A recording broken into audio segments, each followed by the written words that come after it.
Hey guys, how are you doing? Hope you had a nice day today. Today was great. A lot of work. Finished some work with some clients. I'm officially done with the last client of the year. So now the entire month of December will be dedicated to the stream, to the mentorship. Finishing up, fleshing out the project, the course. And also focusing on social media. How was your day, guys? Anyways. Hello, sweetie. Hope you're doing well.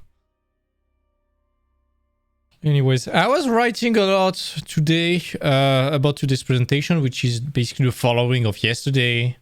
Hello, Oscar. How are you doing, buddy?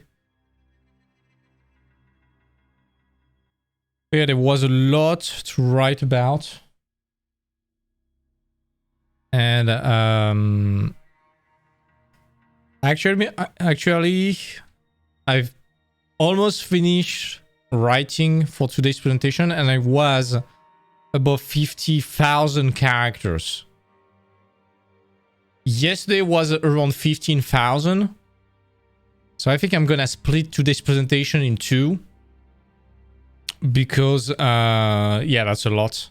That's a lot of reading. I'm really reading because there's a lot of complex notes. But yeah, today we're going to see the Lover and also the Warrior.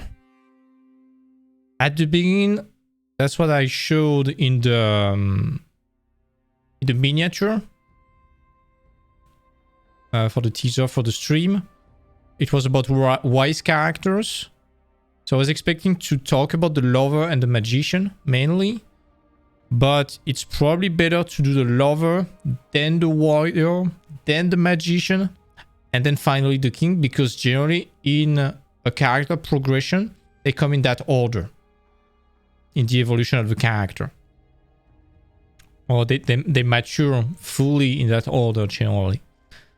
Hello, Novel. How are you doing? Nice Shrek sweatshirt, by the way. So yeah, it's going to be characters ascending towards wisdom tonight. Tomorrow it will be the King. I mean, first the Magician and then the King. You're the Meme King now. You have ascended to the final stage of the 4 archetypes.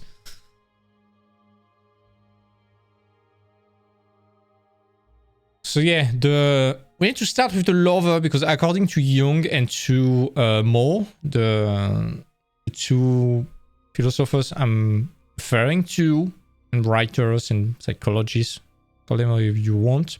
The Lover, as we will see soon, is the archetype of youthful idealism and excitement, and it's usually the first of the archetypes to develop in an adult.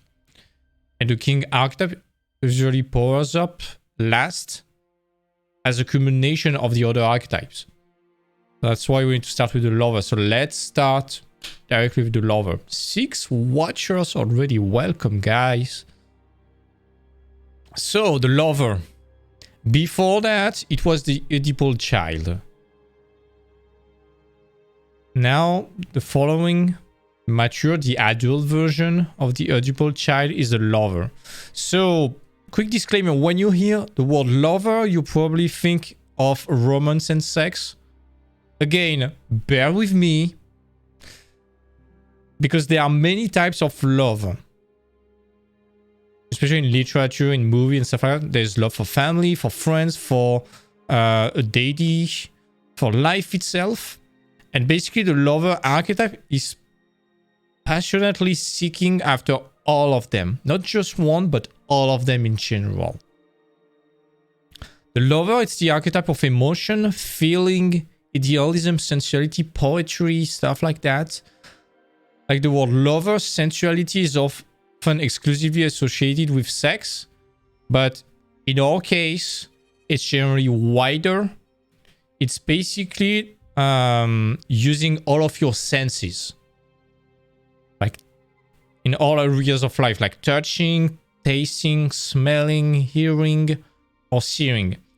In other words, the lover is trying to experience as many dimensions of life as possible and as often as possible. Thus, when a character taps into the lover archetype's energy, he feels alive with vim and vigor and connected to the world and those around him. A character in touch with the lover archetypes feels deeply whenever those feelings are joy or pain, disgust, hatred. Everything is very strong within that character. The lover is attuned to the mysterious forces underlying our everyday existence. It's very mystic. This is the archetype that fuels a character's spirituality and the one in which the muses reside. When we got those flashes of inspiration or sparks of creativity, that's the lover energy manifesting itself in our lives. And a character who takes time to develop this archetype will experience those hunches, insights, and premonition more frequently than people who don't. That's something you see with many characters that we'll talk about pretty soon. But if you have some ideas, you can already think about them. And when I will ask you for example, you can write them down. Because the lover is so alive and sensual, he enjoys all of life's pleasure, whether it be good food, drink beautiful art, gorgeous people. This is the archetype that spurs our appetites. But these hungers aren't just for baser pleasure like sex and food, but for a life of meaning and purpose. And seeking the freedom to passionately pursue those ends, the lover can see limits and rules as constraining. He's often the rule breaker, the one seeking for freedom, for liberty. A character who has fully developed the lover archetype in his life is also often very adept at reading people and social cues. He's empathic with others and he understands how to get along and connect with a wide variety of people. This is why the lover archetype has a unique relationship to the other three archetypes of mature character. While the lover's energy seeks to be boundless and free and wild, the king, warrior, and magician archetypes provides a character with structure and discipline. Thus, the lover passions, fuels, and powers these three life forces, and in turn, they channel and harness the lover's energy in a healthy way and towards worthy goal. That's why you see so many lover archetypes that are always trying to bring something to someone else. Generally, in a story, the lover archetype, it might be the main character, but it's often a secondary character helping the main character and allowing the main character to develop and to grow. The example is Carl Fredricksen in Up. Is always surrounded by lover archetypes in order to help him open up again to life and to people. You can find the lover archetype in myths and rituals that span culture and time, like the Greek gods, like Dionysus is probably the most salient example. Dionysus was the god of wine, merriment, art, passion, and sex. And his followers believe that when a man becomes so overcome with his emotion that he appeared mad, it was Dionysus to blame. I have so much more example coming to mind. Yeah, and please write them down. We'll see that. The lover archetype is usually the first that develops in a character because it's very juvenile in general. It's the first step towards adulthood in general. You can look at most adolescents and you see that they're often ruled by their passionate lover archetype. They are looking for new exciting endeavors, develop intense romantic and sexual relationships, and they are filled with youthful idealism. And they are often seeking for freedom and stuff like that. Am I gonna design characters? No. I'm just talking about how to use those classical tropes. And we are analyzing famous characters and we are seeing the different elements that you can use in your design. That's what you will see. But basically, you have some common appearance and common points in the face of different archetypes. Like the brute, it's always like Shrek, or the big bully in Back to the Future, stuff like that. And it's always some kind of archetypes. And if you want to tell the story of a character through his or her appearance, you need to use those archetypes in order to convey what you want to tell.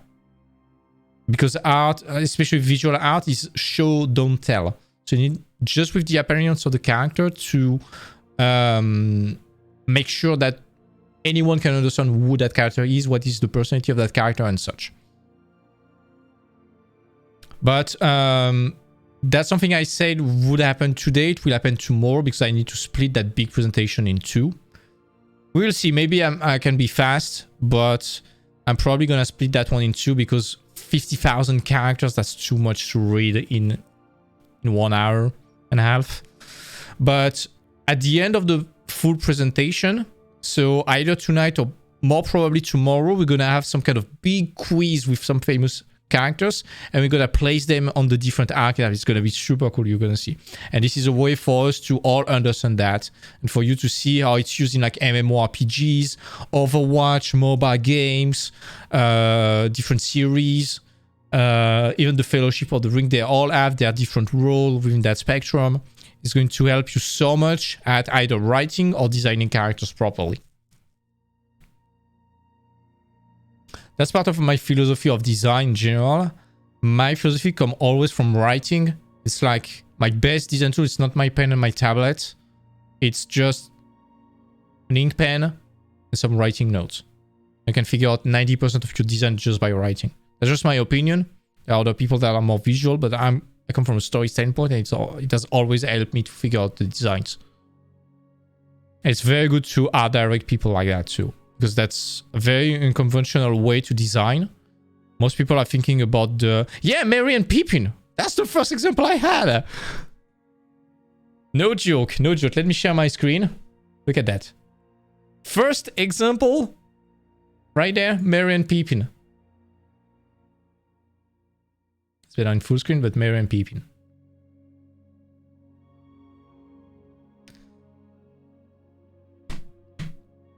So yeah, let's have some examples. Stop seeing my files. Let me share the screen.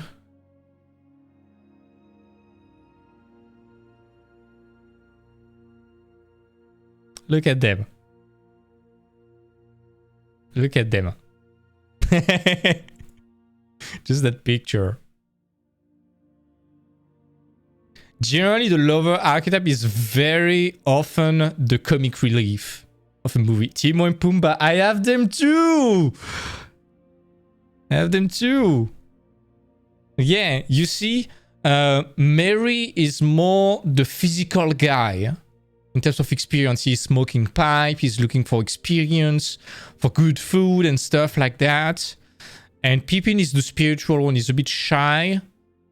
Of course, he's enjoying food, but he's the one when he's going to Gondor and stuff like that, having more of a spiritual journey and trying to experience life. With that, when he's also, they're also the breaker of rules. But Pippin is the one that is talking to Gandalf like, hey, what happened if we die? What's going on afterwards? He's opening up to spirituality, while Mary is more focusing on the physical world, is grounded, is focusing on the more like, I want to fight. Pippin doesn't want to fight. Mary wants to fight. That's why they are complementing each other, and they are both representing one side of the Lover Archetype. Pippin is the spiritual one, and Mary is the physical and sensorial one. Timon and Pumbaa, same. Hakuna Matata is like living an hedonistic life. Stop stressing about stuff.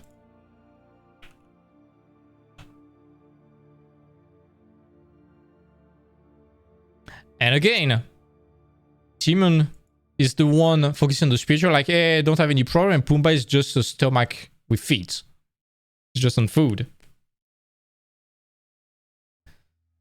Who else? Baloo, yeah. Good example. Again, teaching to to enjoy life in a simple way. Them. He's more of a physical guy with the big belly, same as Pumbaa. Another one. Just here.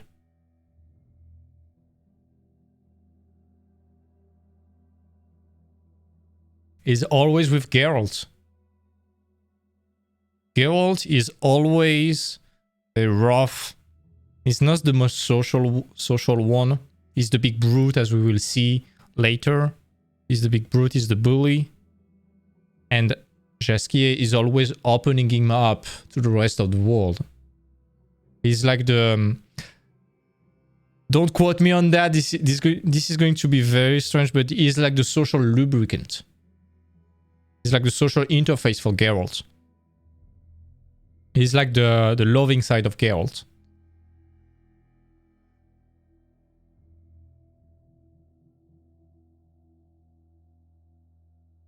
Ellie.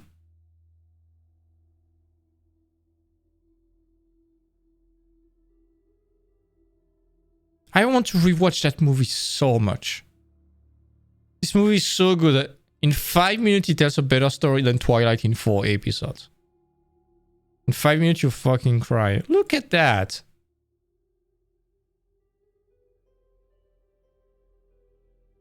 Look at that picture. That's the Lover Archetype. It's a pure Lover Archetype. She's like always funny. It's like, hey guy, a bit stupid, but that's fun. We are together. We're gonna enjoy life still. She's about nature. She has green eyes to represent nature and the wilderness of thoughts. Yeah, don't quote me on that. I'm pretty sure you have clipped that already.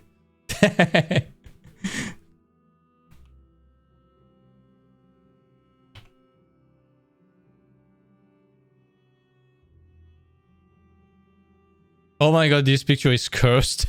But those two characters, Fiona and Donkey.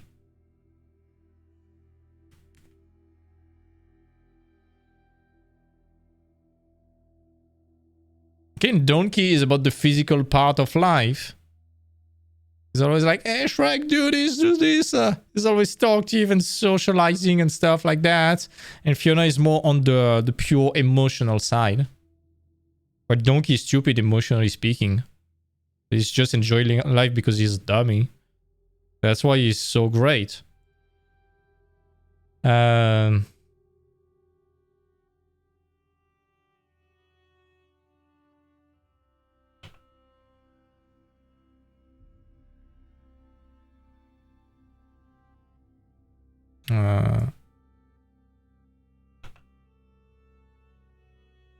with Aladdin, he's the pure Lover Archetype,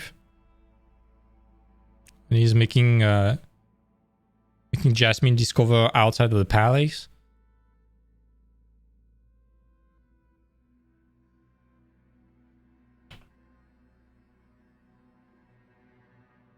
This scene in Robin Hood, I love that scene. I love that scene so much.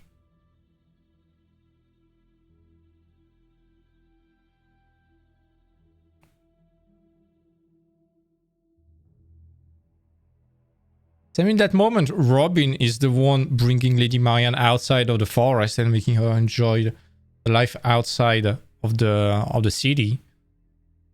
Again, connected to nature, to romance. And they are partying. They are enjoying very simple and sensual stuff. And you see, you have a lot of different senses. You have the touch with the flower, with the when they are holding hands. There's the smell. Not a good picture, but at some point she's smelling a flower. There's the hearing with the sound of the cascade, the waterfall. There's probably the touch with the dry aspect. There's all the different senses that are in activity in that scene. Right there, this is the sight. They are looking at each other. It's the sight and it's the emotional part. This is the flower.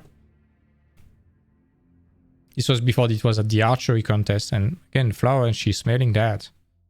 So that's why he's basically bringing her to use all of her senses. Next one, huh? This guy. Best cat ever. At least in the movie. Again, teaching them how to enjoy life in a simple way. He's the limit breaker, he's the boundary breaker. Because They are living in a very precious way, very noble, very bourgeoisie. And he's a dumb. He's just living outside. He's a bum. And basically, he's teaching them how to enjoy life because it's too rigid. He's the one breaking the boundaries. Same with Aladdin. Or with Robin Hood, they are bringing the princess outside of the walls of the castle. This is basically a symbolic boundary breaking.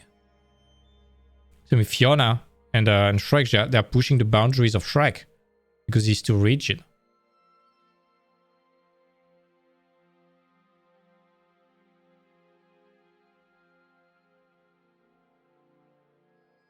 Another one. This guy. Remember that scene? At that moment? Just before you cry?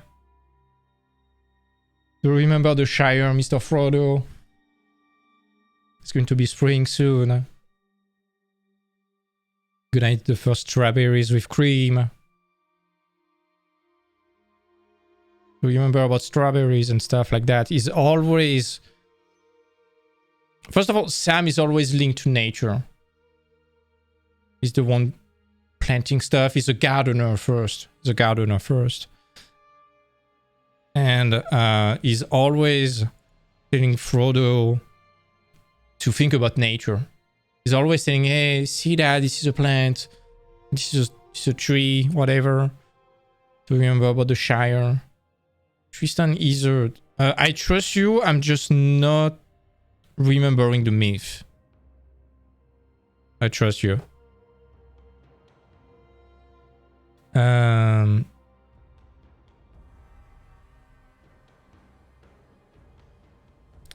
Jane in Tarzan.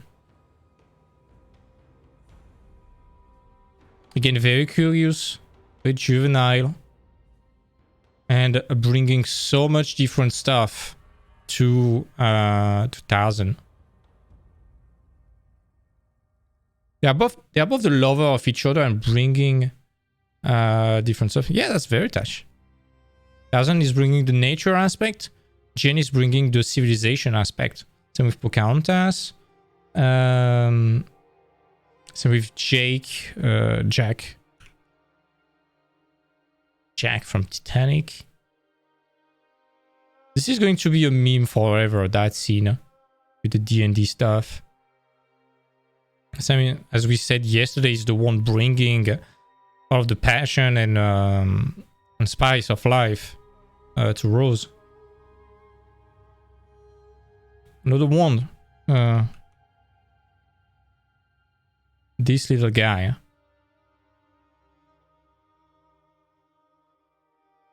Can we agree that this is one of the best shows ever? Can we agree about that?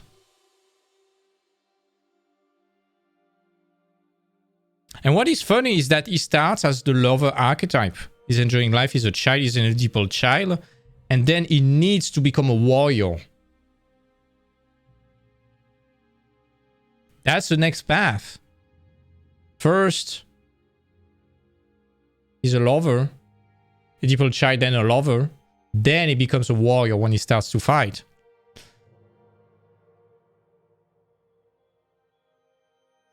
Then he's becoming wise, he's becoming the avatar, so he's becoming the magician.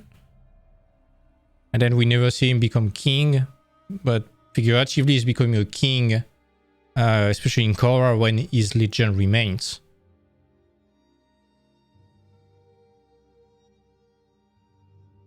Okay, that's the lover archetype. Let's talk about the shadow forms now. The first one is called the addicted lover.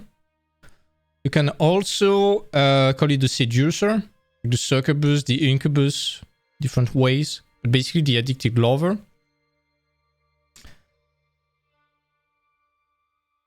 If the lover archetype do not harness the lover energy, the addicted lover shadow can result.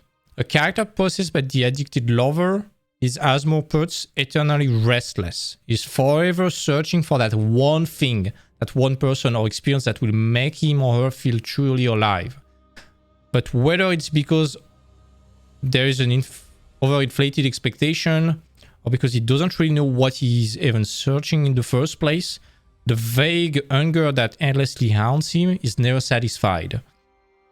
The addicted lover falls in love with every person he or she dates, and then wallows in despair when he or she dumps that person.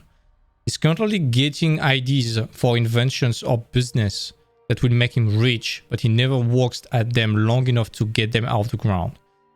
His apartment is cluttered with junk he bought on whim and never used. His passport is filled with stamps, but he doesn't feel any happier than we, even if he left home to travel the world. The addicted lover is a collector of experiences, of possession, of relationship, but without any structure, without any overarching life philosophy to connect the things he collects. His life feels fragmentary instead of whole, and without a channel through which to run, the lover's energy dissipates into a million directions. The flip side of this shadow is the person who takes all of the lover's energy and focuses it on one thing and only one thing. He can become so obsessed with the object of his desire that instead of bringing joy, they bring destruction and ruin. Perhaps you know a person who became so involved in a vice, into a project, or even in a hobby, or even in a person, that ruined that person financially and destroyed his relationships. That person was possessed by the addicted lover. A good example, for example, is Gatsby from The Great Gatsby. It's a perfect example of a man possessed by the addicted lover. He longs for the wealthy Daisy for his entire life. He's addicted to the idea of being with Daisy and spend his life amassing a fortune through criminal activities so he can just be with her. But in the end, Daisy disappoints Gatsby. The real Daisy didn't match the fantasy of her that Gatsby had obsessed about for years. If you read the book, you know what happened to the old Gatsby in the end. But the lesson learned is being possessed by the addicted lover leads to ruin, basically. Other examples. This is kind of hard to show in classical tropes. One idea I have is, give me a sec. New window again. Share screen.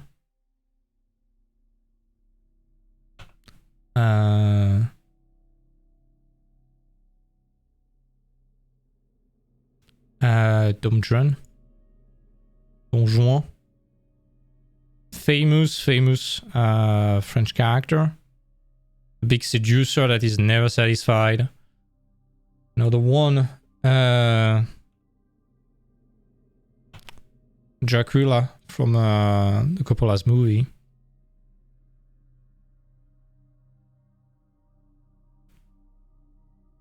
Faust, yeah, exactly. Faust, good example.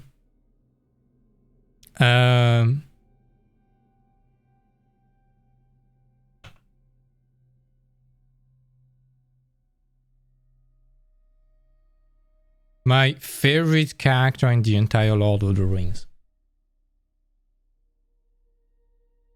Oh yeah, in real life it's a lot of trouble, of course. That's why it's so hard to make an entire movie about that. But Eowyn, that's why this character is so interesting, because she starts at one of the worst places ever. Then she evolves towards something very great. At the beginning, she's obsessed with two things. Aragorn, because she completely idealized the guy. And also, she obsessed about the idea of war. She's enamored with the idea of, I need to go to war. People are telling her, hey, no, you can't go to war. First of all, because you are a princess. And even though women of Rohan are fighting, you are a princess, you have another job. Plus, war is not good. And as she's moving in the movie, evolving, she's getting closer and closer to fighting in a war. And indeed, in the end, she's fighting in a war. And even if she kills the Witch King, 2 minutes after, she's crying.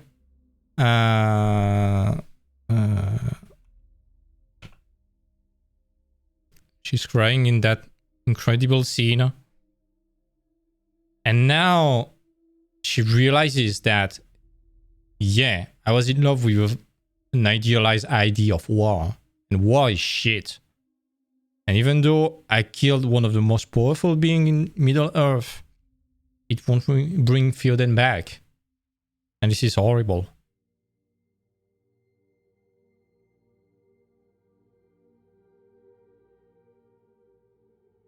This is pretty cool. She's pretty cool, and she's becoming wise and loving then. Falling in love with Faramir, and she's finally starting to help people.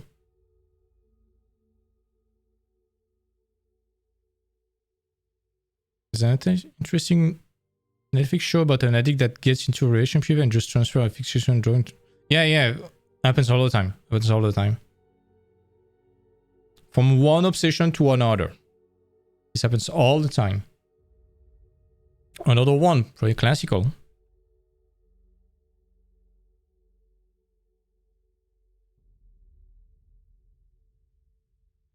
Romeo and Juliet.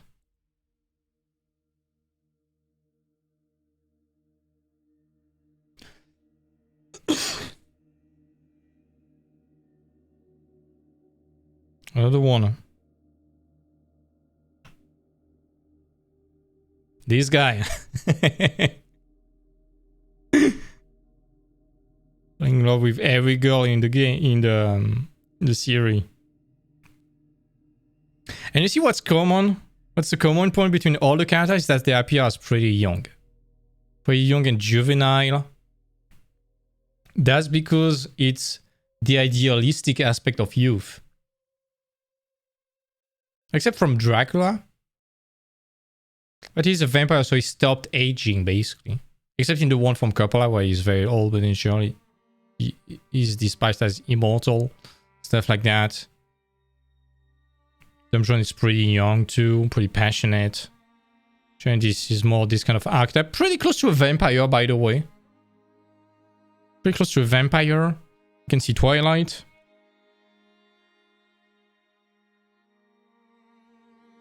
Again, pretty young.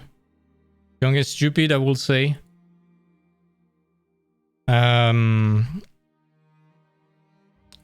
Yeah. Dorian Gray. I've not read 50 Shades of Grey, I'm sorry, so I might be mistaken, but I think, yeah, it's kind of the addicted lover, not that much to the person, but more to the domination aspect. And Dorian Gray... Oh shit, yeah, Dorian Gray, not 50 Shades of Grey, I'm sorry. Yeah, the portrait of Dorian Gray, yeah.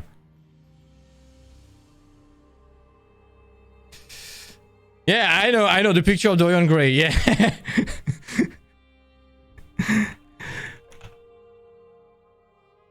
I'm sorry, I thought about 50 Shades of Grey. I'm sorry, don't judge me. But yeah, Sam is in love with his own picture. No, I'm exposed. No. But yeah, he's in love with his youth and the idea of staying young forever. Again, you see all the time, even in Pokemon, because they are never aging, there's this big idealism from the idea of that something will last forever, that something is immortal, like fixed in time, out of time. That's why the vampire is always associated with that. The addicted lover, Dorian Gray the same, Brooke, pretty young, never aging. Romeo and Juliet, they are always pretty young, and it's a myth, so it's kind of timeless. Eowyn, pretty young. This Dracula is probably the only exception. Dumbjon, pretty young. There's this idea of youth, and if you want to see the addicted lover, just pick a classical vampire, and it's kind of good. Oh my god, I got exposed. I get clipped so much with that stream between the social lubricant and 50 Shades of Grey thing. Okay, next one. Next one. It's called the Impotent Lover or the Frigid. The Impotent Lover Shadow. This is the passive one. Your words. Yeah, I know. I'm sorry. I'm tired, you know. But yeah, the Impotent Lover Shadow arises when a character is out of touch with the Lover Archetype in its fullness. When the Lover in its fullness sees the world in vivid colors and textures, the Impotent Lover sees only in grey. Please, no joke about 50 Shades of Grey. Doesn't work this time. People dogged by the Impotent Lover Archetype feel depressed, flat, and dead inside. Nothing brings them joy anymore. They've lost their inspiration for life, relationship, whether romantic or platonic, struggle and falter for the character caused by the Impotent Lover. Libido is non-existent with these characters as their affective life. No, I don't see the world in 50 Shades of Grey. You know me, I'm kind of excited. I'm very cynical, but I'm very excited about everything all the time. It's paradoxical, but I live with crazy colors. While the addicted lover does not give himself enough structure, the impotent lover can arise in a character who disciplines himself too much. This is often the case with devoutly religious people or workaholic people. The energy of the lover archetype builds up behind this dam of limit, and without a healthy chance to pursue, sooner or later it bursts forth in destructive ways, like addiction. And then generally the impotent lover then becomes the addicted lover. Good example. Do you have any ideas?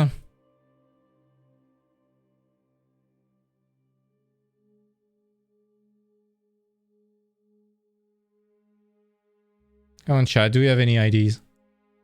First of all, this guy, Carl, again. And this is why it's so good, because he's always surrounded by lovers that are full and mature, and he's not. And his entire journey is transitioning from not mature to being mature again. Not giving anything after that. Just mention it's not 50 Shades of Grey as a disclaimer before. Another one. Widowmaker. She doesn't feel anything anymore. I'm gonna get cancelled on that stream just for that screenshot. Oh my god. Thanks, Google.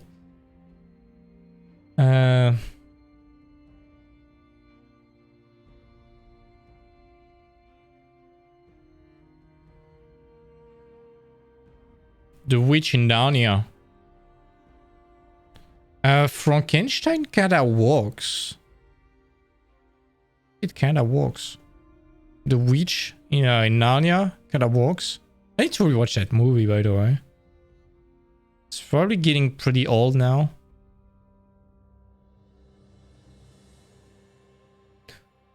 The creature, the scientist, yeah, in some way, yes.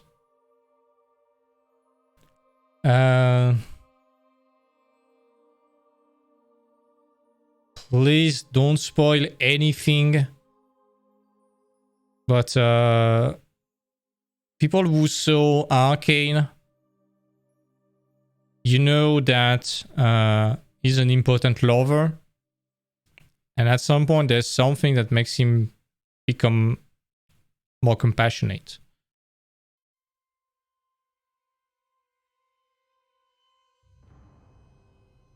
Opposed to that, still in Arcane, this guy. Don't want to spoil anything. I mean, that's already 3 weeks. What the hell are you doing if you have not watched Arcane still? Another one. This guy, obsessed with his own grandeur, with himself. He's like a terrible person with Jasmine.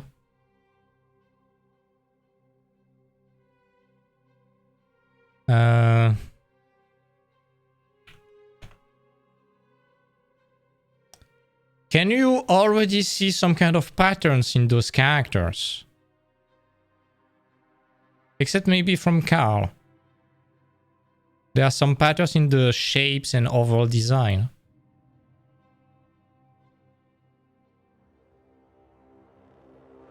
Another one.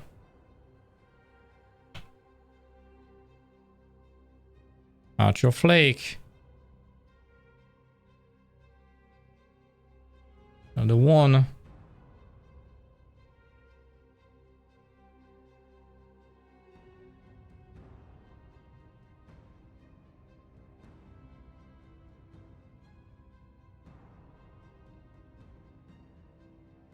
Cruella, yeah.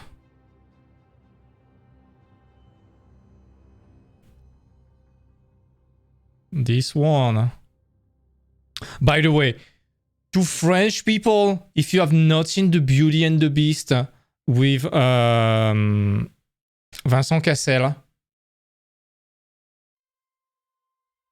it's so good. It's so freaking good. It's way better than Disney. It's so great. It's a reference to this one from Jean Cocteau. And if you have not watched the one in black and white with Jean Cocteau, it's incredible. It's from the 40s. And this movie is so great. The costume took 13 hours to be put on Jean-Marie. That's crazy. But yeah, this beast is so beautiful. So freaking beautiful. It's the one with the duo. Yeah. This one is so great.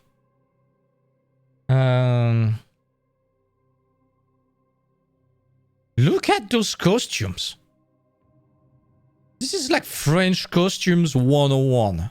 This is how you make good French movies with nice costumes. Look at that. Holy crap.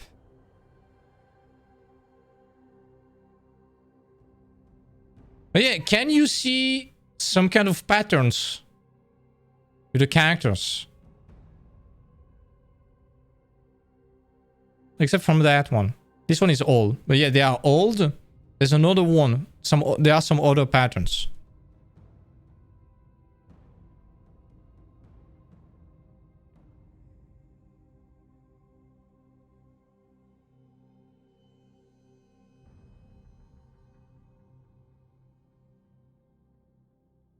Can you see it? In terms of design, of appearance. In terms of stories, it's almost always the same. They are lacking loving energy in the first place. They are freaking thin. They are weak. It seems to be a bit ill. Not healthy. Yeah, they don't eat because they don't enjoy food. They don't enjoy life. They are unkept. Shabby hair. Pale face. Unshaved. Except from Jafar, maybe. He's more in the appearance. But still, it's pretty weird. But they are not eating because they don't enjoy eating. They are pretty pale because they are not taking the sun or going outside. And they are all absorbed in something. Even the witch, she's pretty pale. She has unkempt hair. Only in the end, only towards the end when she's fighting during the war, she is kind of taking a shower and cleaning her dreadlocks. But before that, she's not. Victor is unkempt. Silco is a bit like Jafar. He's pretty well dressed. Because they are also part of the Tyrant, the Tyrant archetype, so they are enamored with their grandeur. We'll see that tomorrow. They are also the Tyrant. Same with Judge Frodo. He's kind of well kept in some ways, but old and frail and stuff like that. Because again, he's a Tyrant. But yeah, that's the overall appearance. Old, frail, unhealthy. Weak. Looking a bit like a rat, you see. Same with This guy. Look at that. This guy looks like a fucking rat. Look at that. This is a rat. Like a freaking rat.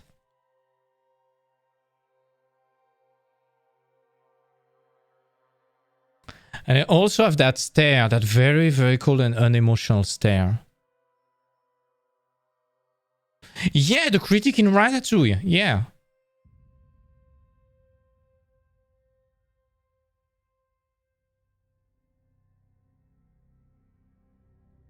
And you know what? When he's eating that ratatouille, thanks to sensorial and emotional reconnection to his childhood, to a good moment in his childhood, he's becoming a good person then.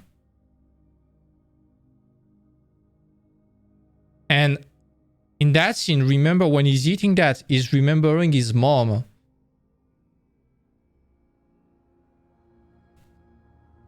He's reconnecting back to love. Is the chosen child expression. Yeah, because he's... You see that scene? I can't show it because I'm gonna get DMCA'd, but when... This is like a flashback when he's a kid. And discovering Ratatouille for the first time, and he's like... Oh, I don't want to eat that. That's vegetable. And he's eating it like... Wow, that's good. And there's that eyes of discovery when he's a child. This is the same. It's like a Madeleine de Proust. He's basically getting back in tune, basically with his inner child, I would say. It was filled with good emotions. It's a fantastic example. Thank you.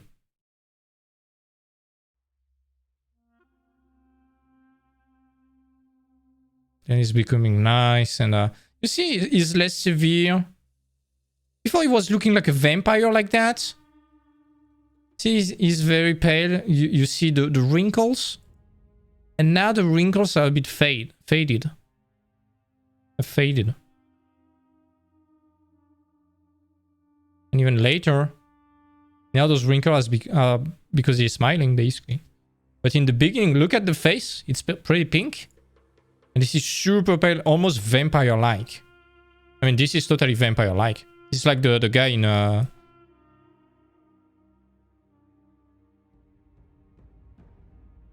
in Hotel Transylvania. This guy at the beginning. At some point, this guy is looking very, very afraid too. But everything in the design of the critique is like a vampire. Coming from another time, pretty... Look at that. You just need pointy teeth, and that's a vampire. Ego. What is ego? Oh, it's Anton Ego. Yeah.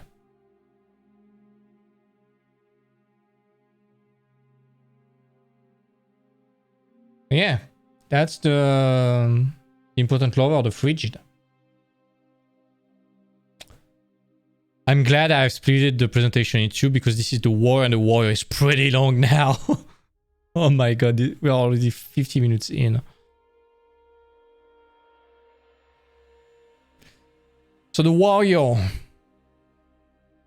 This one is also called the father or the mother. The parent overall. This is going to be pretty long. Bear with me. This is generally the second stage.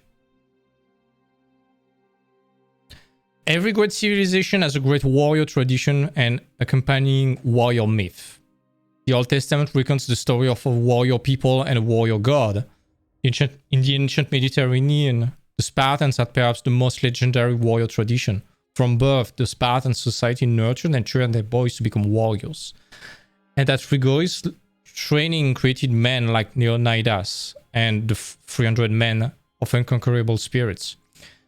Japan had the fearless samurai warriors with undaunted courage came from basically living life as they were already dead. By the way, if you have not watched The Last Samurai, watch it. This is a masterpiece. In terms of story, composition, character development, music, Last Samurai is so good. Today, the warrior archetype lives in your reverence for those who served in the armed force, in modern books and movies like William Wallace from Braveheart, John Maximus from Gladiator, Nathan Algren from The Last Samurai, I would say. But in general, modern culture is not comfortable at all with the warrior energy. And you see some kind of strange things between the media, the pop culture, basically. They show that all the time.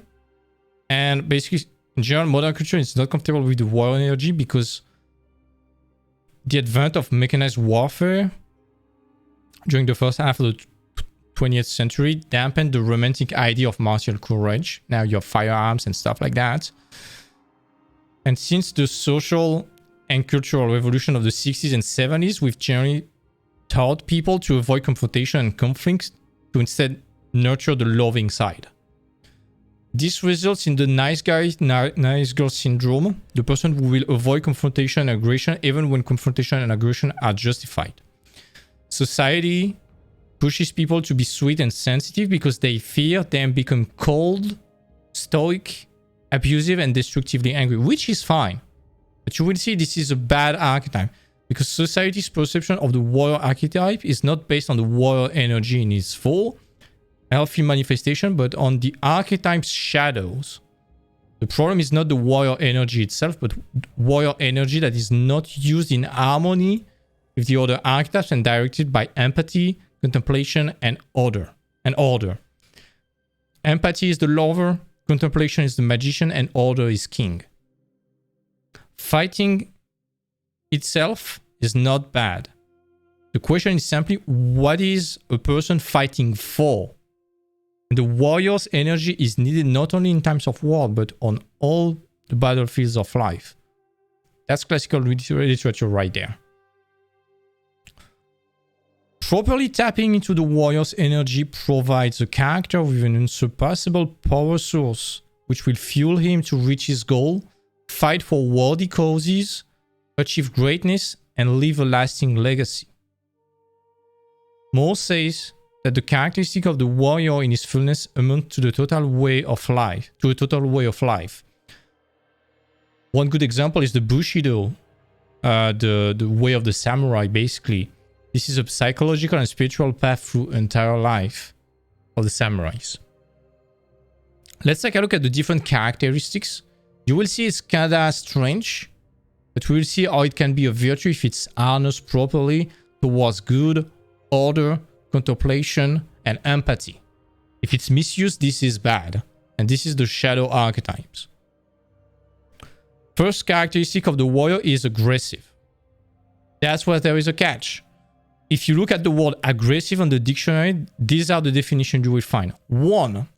Characterized by or tending towards unprovoked offensives, attacks, invasions, or the like. Militantly forward or menacing. Number 2.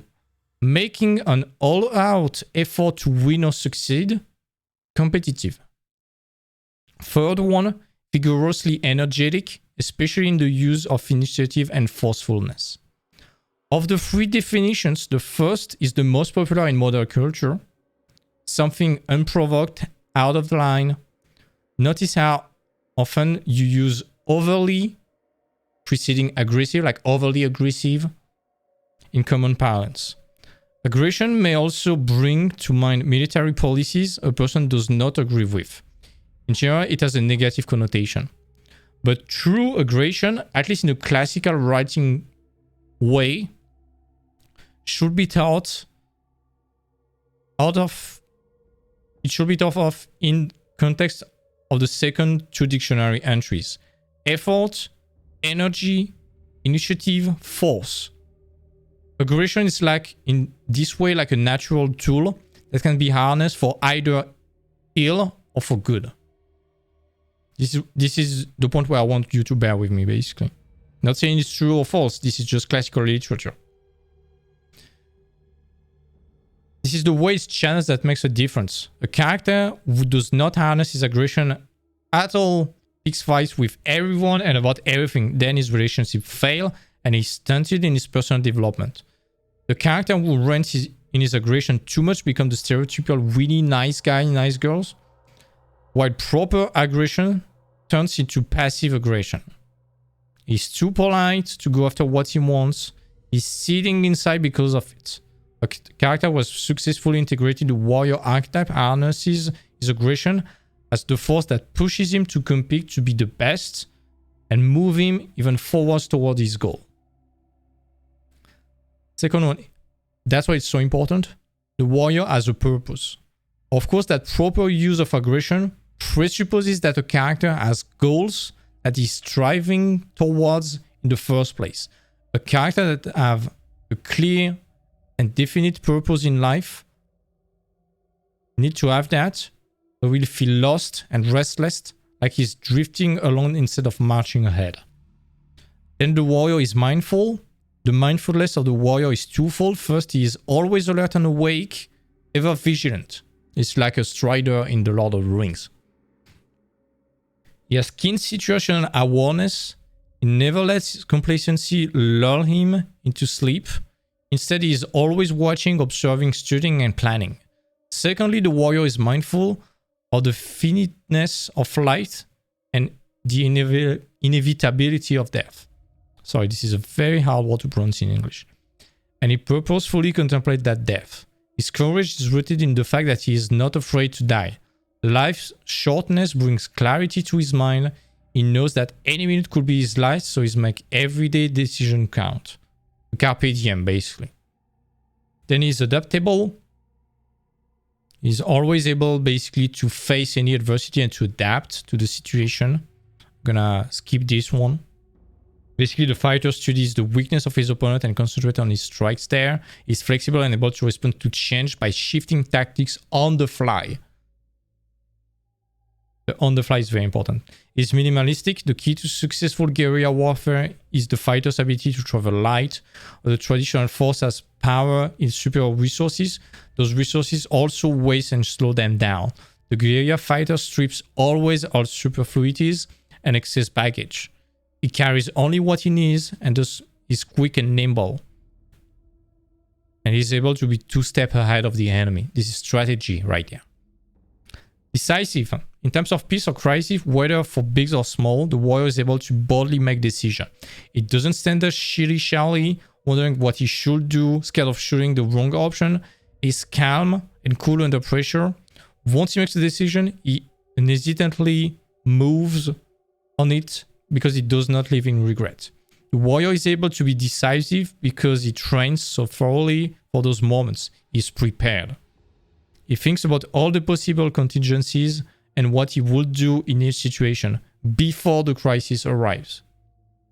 When the crisis does come, his mind and body already instinctively know what to do. Then he is skillful and talented. Basically, part of the warrior's confidence in his decision is rooted in his supreme confidence. According to Moore, the warrior energy is conserved with skill, power, and accuracy.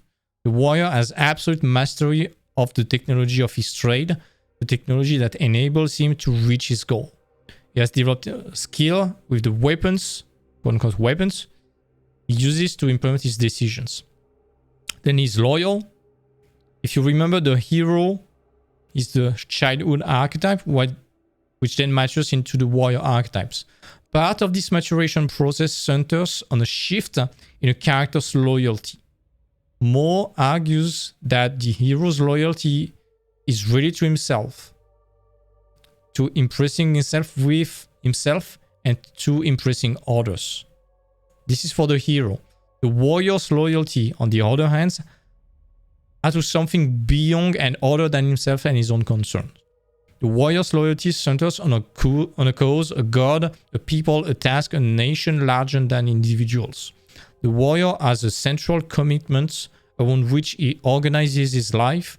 His life purpose is rooted in ideals and principles, which naturally strips away superfluities and pettiness and brings his life great meanings. This is like the samurais who are basically devoted to the emperor. Then the warrior is disciplined.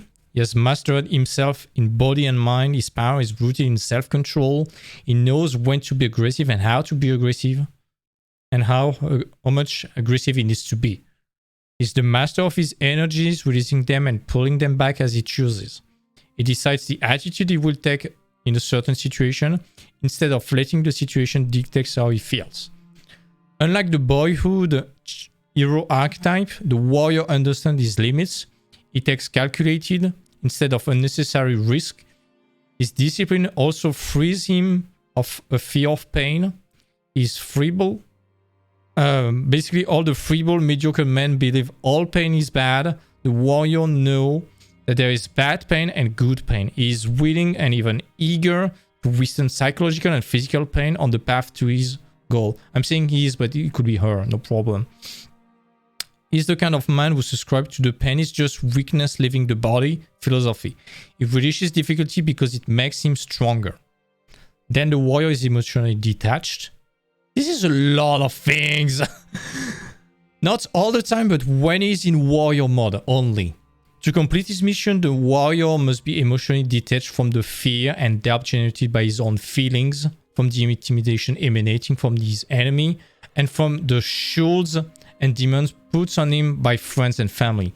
The warrior needs the kind of mental clarity that only comes from a single-minded purpose, or as Mood puts it, the warrior needs room to swing his sword. In The Last Samurai, when Natal Adrian is learning to fight with a katana, his teacher is always repeating him, nothing, nothing, nothing. This is something that Nathan is always repeating himself across the entire movie, because he's thinking too much about the opponents, about dying and stuff like that. That's when he's starting to master the Japanese sword. Switching off that emotional detachment when away from the mission represents the great chance for the warrior.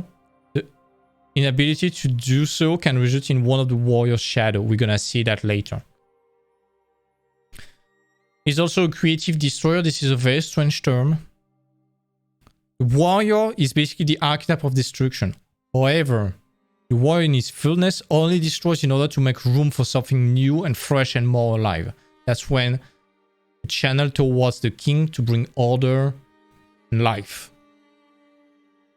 It is an act of creative destruction. It doesn't tear things down simply for the pleasure of doing so. We call upon the warrior archetype when we quit bad habits and replace them with better ones, or when we get rid of people in our lives who brings us down and surrounds ourselves with people who edify. Do you have some examples? I have some.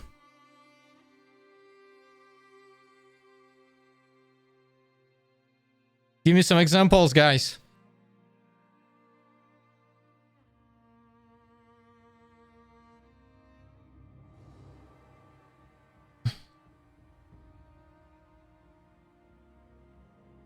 This guy, William Wallace.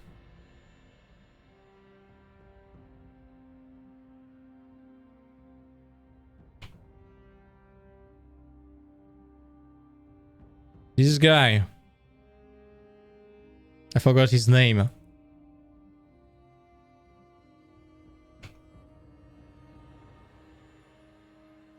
This guy. No, I didn't forget Legolas. Of course I didn't forget Legolas. Gimli.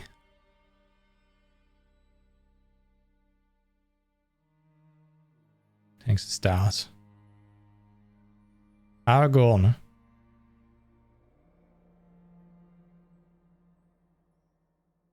Remember the you have my sword, you have my axe, you have my bow. Those are weapons, those are meant to destroy. It's for greater good. Most Greek mythology heroes, yeah. Okay, Ajax. But a lot of Greek mythology heroes like Achilles, for example. This guy is not a mature archetype. It's not a mature archetype because he dies because of his ego. He's not mindful. He's obsessed with his own grandeur. He's not a lover. He's an impotent lover. He's obsessed with his own grandeur. So he's not a perfect embodiment of the warrior archetype. That's why everyone says that he's pretty young. because he has not grown up enough to become a full warrior, and he's stuck in one of the shadow archetypes. We're gonna see that. Ulysses, it's Odysseus.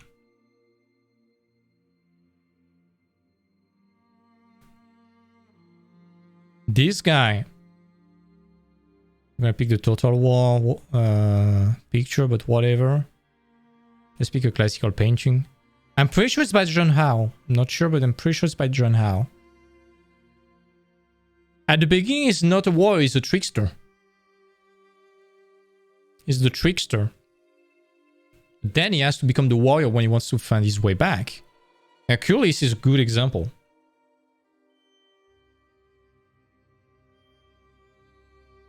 Of course, he's flawed. And that's all the interest in any character. They need to have flaws. I have no idea what it is. But, oh my god, this seems to be a terrible movie. With Dwayne Johnson, really? Seems to be terrible. But he needs to embody the warrior archetypes.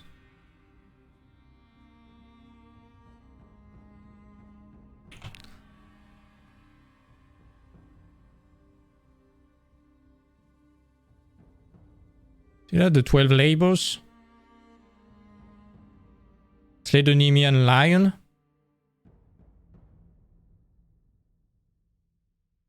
Was able to use his brute strength to cleaver bravery to choke the lion to death.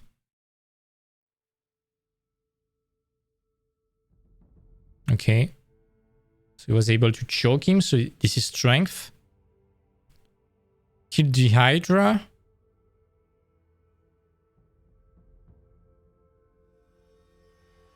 So you had to be smart and very dexterous in order to kill the 9 heads in one swing. Capture the golden hind. You need to be smart and needs to be a good hunter, so you need to be smart and mindful to capture the hind. Capture the bull. Again, needs to be smart. Need to make traps. Clean the stables. This is discipline.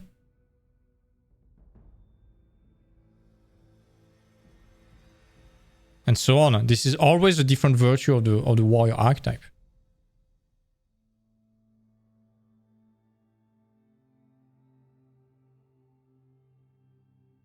Other examples.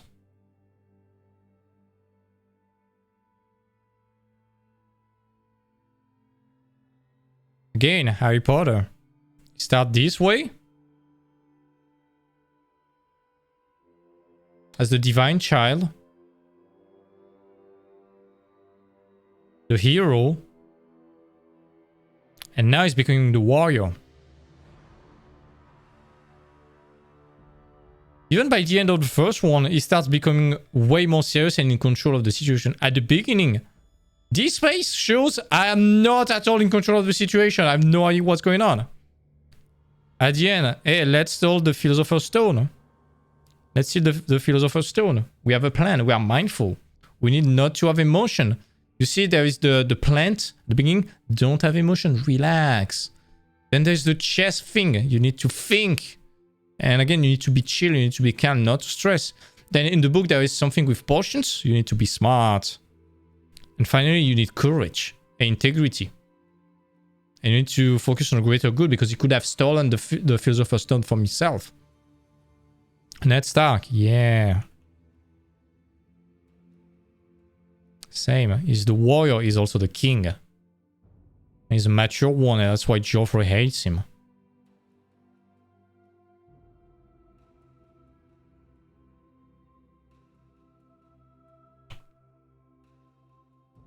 My favorite. My favorite. Oh my god. Oh my god. This movie is so freaking cool. This movie is so freaking great. If you haven't watched that movie, please watch it. It's so great. It's available on Netflix, by the way.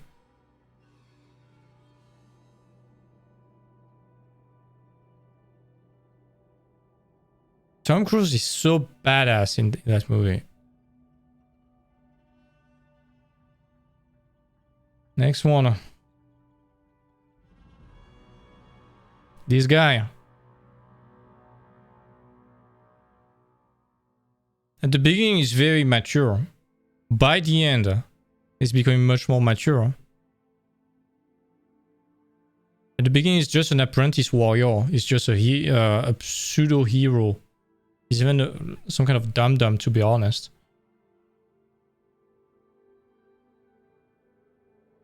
According to me, let me check. The hero.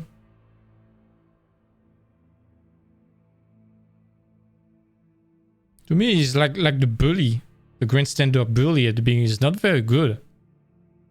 He's flexing a lot. He's talking a lot about himself, but he's not that good. Then he gets humbled every time he fights someone. And in the end, he's becoming very, very much more confident.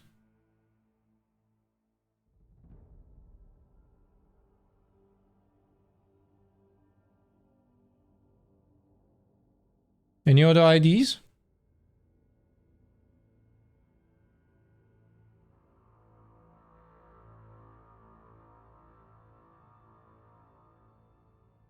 You have this guy, Jake Sully, Avatar, the other one. Then he's just discovering being an avatar, and it's such a relief for him because he's unable to walk. And in the end, he's a warrior. See the face?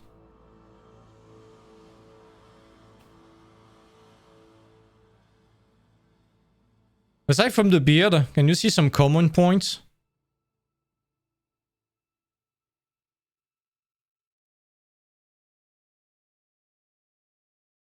There's the squarish aspect, often great, kinda tall. Tall, maybe one head taller than usual, small head.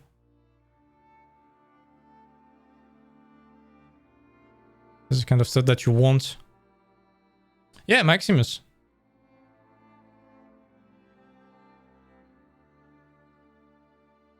A super great example.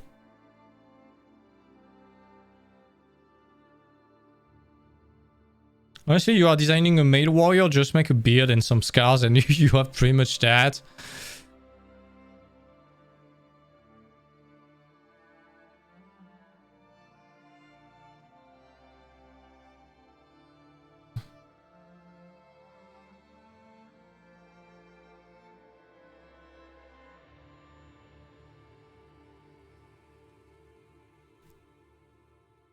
See? It's in the stare, it's in the eyes. It's completely in the eyes. It's kind of strength in the eyes.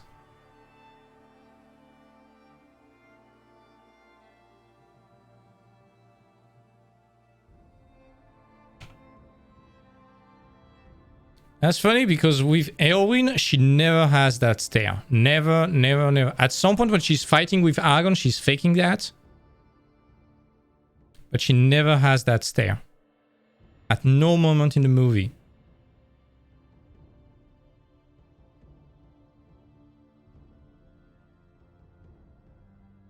She always has the eyes of the lover. In the end, and when she's fighting against the Witch King, she never has that kind of coldness and toughness in the eyes. And this is not to diminish the character, by the way. It's not a bad thing. See, this is just like some kind of characteristic from the warrior. Of course, it's not the only one. Legolas can smile. Gimli is the first one to smile. I'm no man, bitch. But even at that moment, she's pretty scared. She's angry too, but she's pretty scared. And will be fighting the Witch King. But this is this kind of toughness and coldness in the eyes. It's the emotionally detached one. Gimli can have it. Legolas have it. William Wallace has it. Same with Aragorn. Odysseus. Achilles has it. Harry Potter, he has it. Ned Stark, he has it. Nathan, he has it. Jake Sully, he has it. Maximus, same. Susanna, same. Eowyn, never. She's always emotionally involved.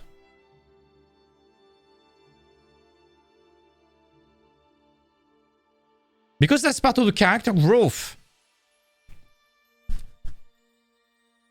She's denying the fact that she's emotionally involved with everyone. And she wants to get involved. And she's so attached to people that she thinks that fighting is the best way for her to be useful. That it will change something. And because she thinks that's her mission. And that's only when she killed the Witch King and she fails to save her uncle. That's not her fault. That's just because war is horrible. That's not her fault. It was not her mission in the first place. She realizes that she can bring much more positive things by doing other things than fighting because she's a symbol for other people. That's why it's so interesting. It's just with the eyes. It's just with the eyes. Always emotionally involved. Connected to the Lover Archetype. Let's talk about the shadows now. The first one is a sadist. As discussed, characters in touch with the warrior archetypes have the ability to detach themselves from emotion and human relationships. While detachment provides a character with much needed focus on important tasks, when it becomes someone's permanent state, the sadist shadow controls the character's psyche. This is why soldiers, for example, who have a mission-minded attitude while on deployment can find it very difficult to adjust to life back home and find their place in their families, which are based on emotional needs, which is fine and currents. The stuff the soldier has been used to setting aside. The mission-focused life freed him from human pettiness, and returning to it can be grating. This is also true of lawyers, ministers, doctors, politicians, and other people who may be married to their job. Shifting from mission mode to domestic mode can be difficult to them. I'm pretty sure in our families we have people like that.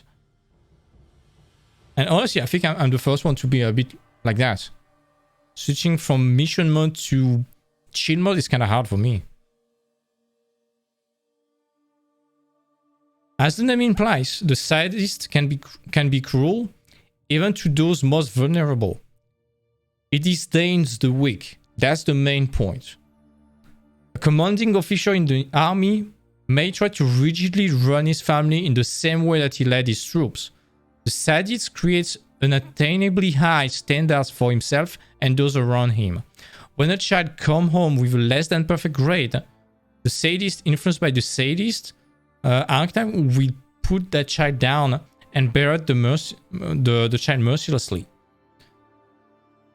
A person with a positive warrior energy should have kindly shown disappointment, but then offered help to the child for the study for the next exam so the child could ace it.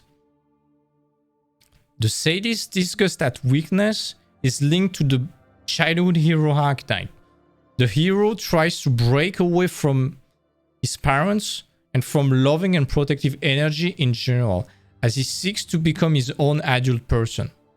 But adults who are still insecure about being mature enough project this insecurity into others. This makes them kind of paranoid, and he hates what he fears within himself.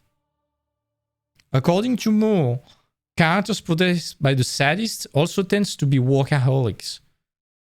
They are the characters who take pride in working all night at the office and coming out at 7 AM, only to leave for the office again an hour later.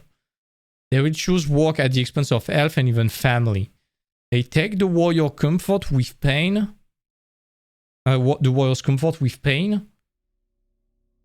Sorry, I was changing the music.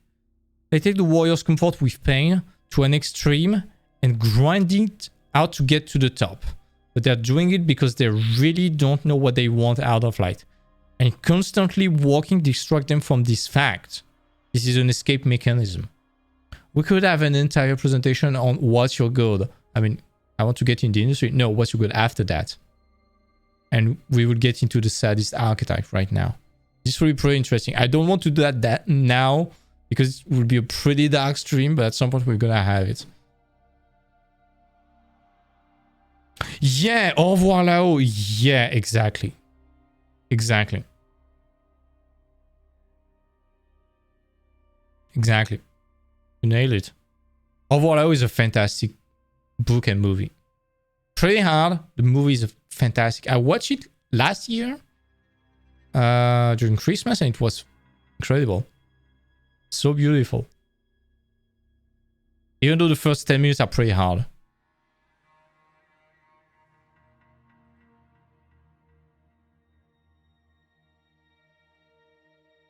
Yeah, because soldiers and officers and military in general, when they are in very stressful situation, they need to be emotionally detached, because as we probably say that before, but when you are driven only by your emotion or overwhelmed by your emotion, you are often prone to making mistakes. That's why, for example, when you are playing poker, you don't need to show your emotion and you don't need to be affected by them, whether it's greed, happiness, or fear, because you are making mistakes. You need to be rational in those moments. But emotions are there to spark reactions, to get you to move towards something. But the problem with military and stuff like this is that you need to have order and structure, to have the troops to do the same thing and to be mission focused. That's why they are sacrificing towards the mission. That's why they need to put aside their emotion when they are in mission. And let's say you send someone to like Afghanistan for 2 years, or it was the same with people fighting in World War II or World War I. When they are back home, you have a metric ton of people that are still abusive or depressed or suicidal and stuff like that, because they were so used to that kind of comfort of don't having to think about emotions, just a mission. You are kind of forgetting yourself, that once they are back, they are not equipped to deal with that anymore. That's what they say. At some point, the warrior has comfort in pain and getting in a situation where the emotions are put aside. It's kind of comfortable because you are just acting, you are going with the flow, and you are kind of forgetting the rest. It's like a flow state. At some point, we're going to talk about the flow state too. But it's like a flow state for them. And in some way, even though they are facing horrible situations, it's kind of comfortable for them because the emotions are not there to process how horrible it is. It just is. And when they are back and they need to reconnect emotionally, they realize first what they have done. That's why you have PTSDs and stuff like that. And also, they are not trained they have been conditioned for years to be without emotion. So emotion are like alien thoughts to them, or even disturbance. That's why a lot of military, once they are back to their family, they either seclude themselves or they become kind of aggressive or awkward because they don't know to process that anymore. It's kind of tragic, to be honest. Even though sometimes this thing, as we see with the sadist archetype, can be pretty harsh and pretty violent. You have a lot of domestic violence with soldiers back home.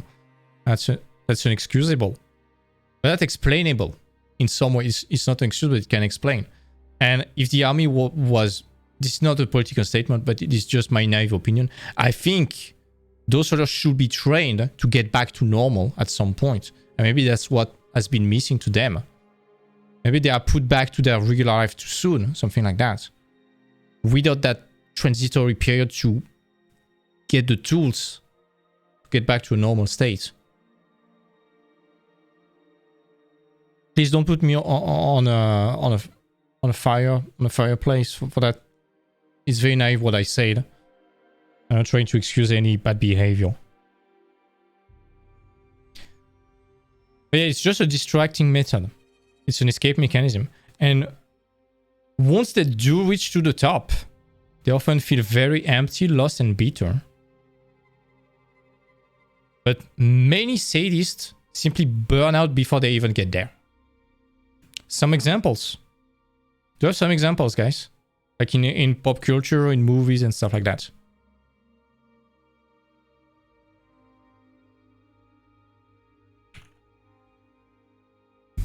Do you have some examples, guys?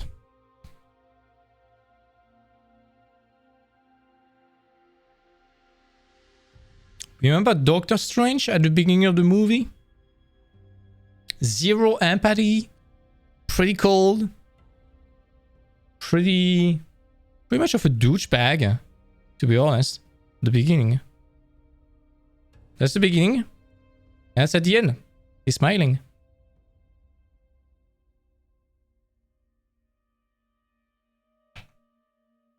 So with this guy, pretty much of a douchebag at the beginning.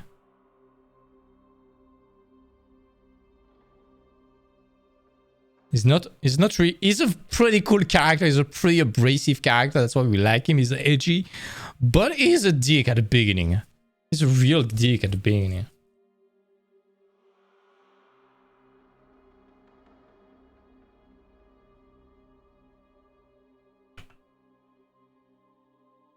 But that's also why we love them so much. Because they are evolving from being a fucking douchebag to being still edgy, but absolutely lovable character. Yeah, it's Tony Stark who learns magic, of course. They are exactly the same character. In terms of writing and structure.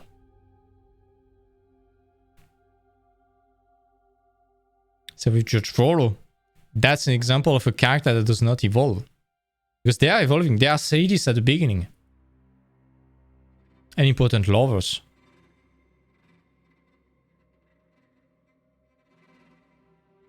Frollo is the same. He's a pure sadist. But he does not evolve. He's sticking to his stuff. He's not burning out before. Doctor Strange is burning out. When he's having this accident, this is some kind of burnout. Tony Stark, when he's captured, this is some kind of burnout. This is some kind of life-changing events that triggers them and triggers the change. Frollo, it has nothing. At some point, there is Esmeralda. He's starting to have feeling for her, to have some desire for her. This thing is incredible, by the way. But it's not enough. He's getting back with old principles.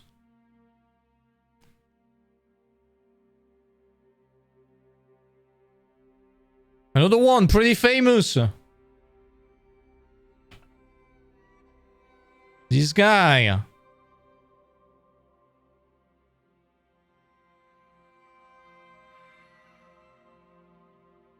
He always hates mistake. And you will see tomorrow with the Magician archetype, the dark side, the detached manipulator. This is exactly him. Every dictator archetype is a sadist. To be a dictator, you need to be basically on the entire spectrum. You need to have no emotion, sadist, and tyrant. Sauron, yep, sadist too. Even though Sauron never speaks. But you know that the only thing he wants is to kill every weak life, to only have orcs.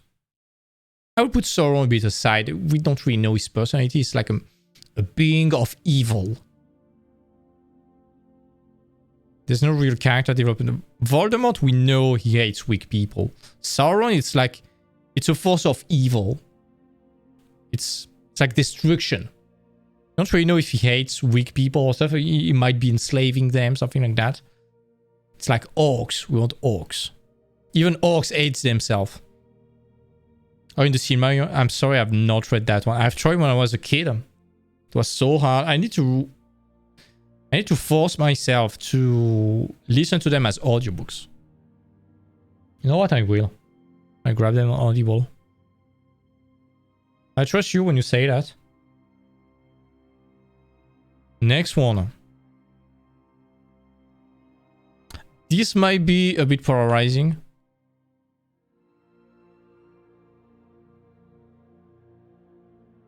Yep.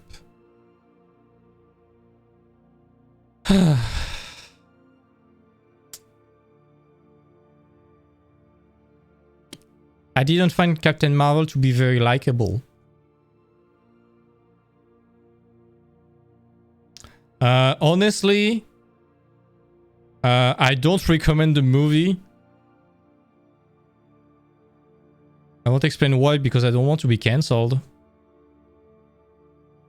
But Captain Marvel, I'm very, very afraid knowing she will run the Avengers. Something I hope is that she starts to have some emotions at some point. But Formula, the only thing I've seen in 2 movies, which is Captain Marvel and Infinity Wars, and Endgame, sorry, is I'm better than you, motherfuckers. I'm just better than you. I'm stronger. I'm more intelligent. I'm better than you. You're not likable. You're a bad leader because of that. And this is the example of a character that is too detached emotionally. I hope she will start to develop some kind of real empathy and emotion. Because she's the important lover. And from now, she's the sadist. I hope the evolution of the character will lead towards that. And this will be great, actually. You have this big comeback from a very despicable character to becoming a lovable character. I don't know how Marvel will do that. I don't know if they will do that. This will be a great challenge. I'm sorry, even Brie Larson itself is not a likable character. Oh yeah, the boys, they're sadists. I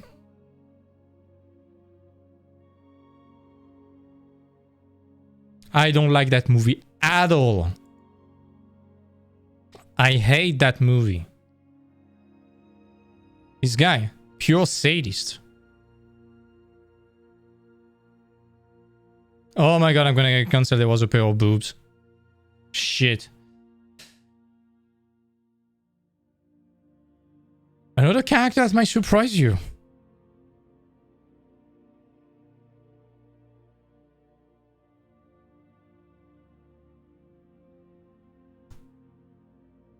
My second favorite character in the entire Lord of the Rings.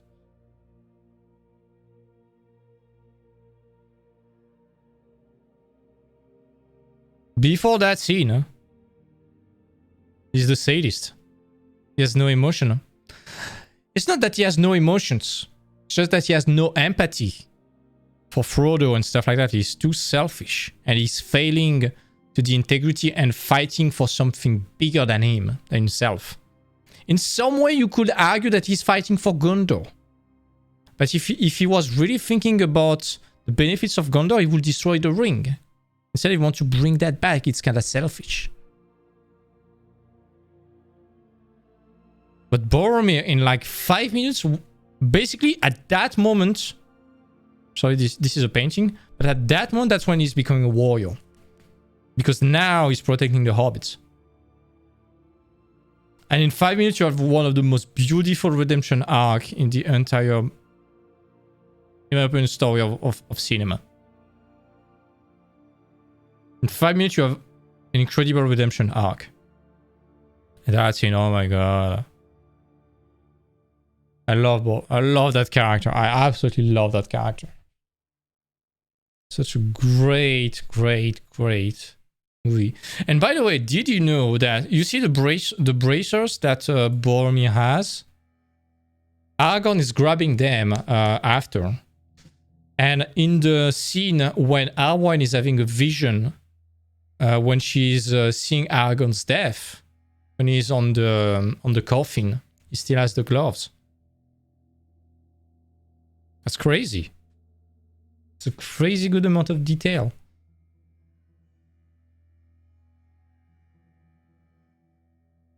So remember, Boromir is a sadist. And now let's talk about the last shadow archetype of the warrior, which is the masochist. How do you... Masochist? Masochistic? I'm gonna say the masochist. The masochist. How do you pronounce that? I have no idea. The masochiste in French. She.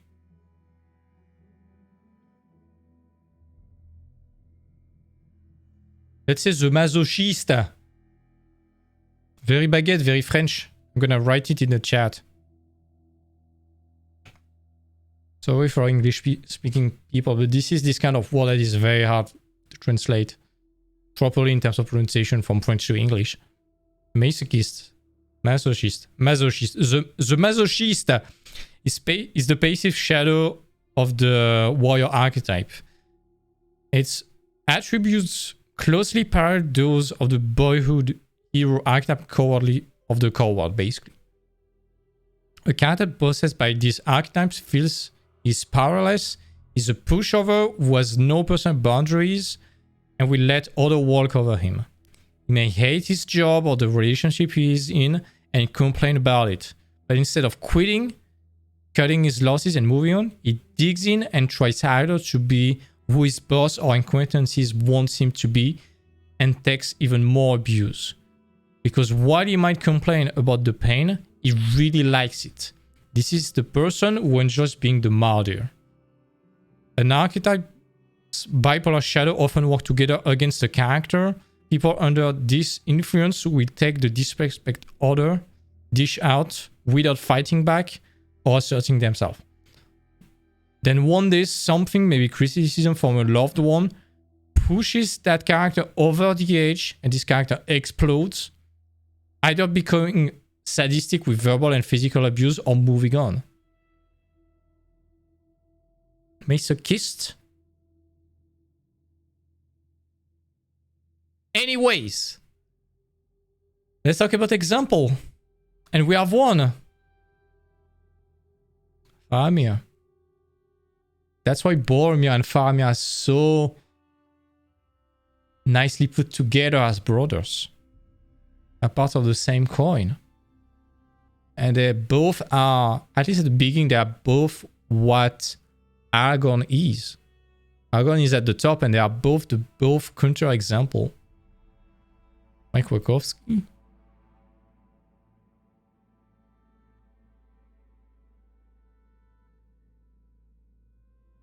Yeah, Faramir is the example. He's always seeking death. He just wants to die to please his father.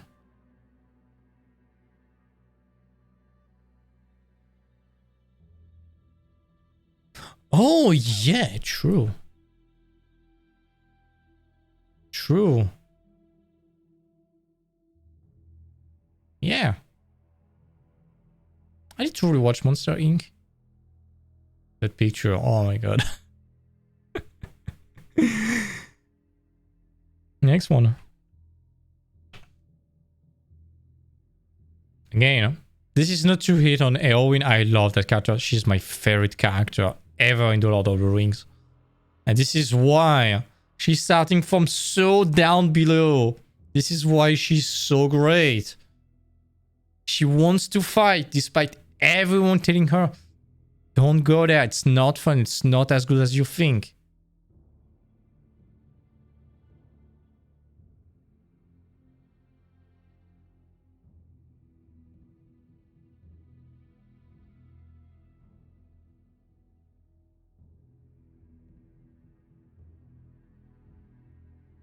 This little guy. He's so cute, look at that! He's so cute! He's so cute! Ah! He's also taking all the abuse.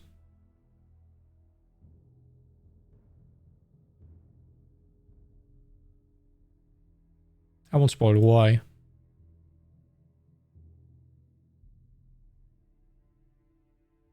It's almost done, so that's fine. That's fine. That's already 11? There's no way I'm streaming after for the drawing. I need to get to bed at midnight. I need to eat. Fuck. The last one I had was George McFly. Again. He's the weakling as a boy. In the first version of himself at the beginning of the movie, when he's adult, he's the masochist. Again, with that horrible laugh.